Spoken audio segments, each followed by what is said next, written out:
క్రీస్తునందున్న ప్రియులకు ప్రేమతో వందనాలు తెలియజేస్తున్నాను. ఈ రోజు దేవుడు మనకు చేస్తున్న వాగ్దానం ఏమిటనగా కీర్తనల గ్రంథము 103వ కీర్తన 6వ చరణం. యెహోవా నీతి క్రియలను జరిగించుచు బాధింపబడు వారికందరికీ న్యాయము తీర్చును. ఆమేన్. నా ప్రియమైన సహోదరి సహోదరులారా, మనం ఆరాధించేటువంటి దేవుడు న్యాయాధిపతి, సర్వాధికారి అని మనకు బాగా తెలుసు.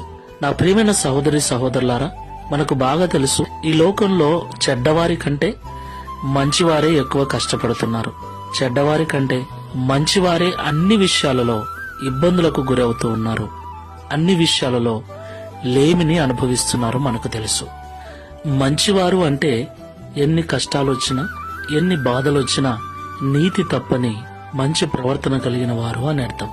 మంచిగా బ్రతికే వారికి, నీతిగా జీవించే వారికి నిజముగా బాధలు ఎక్కువే.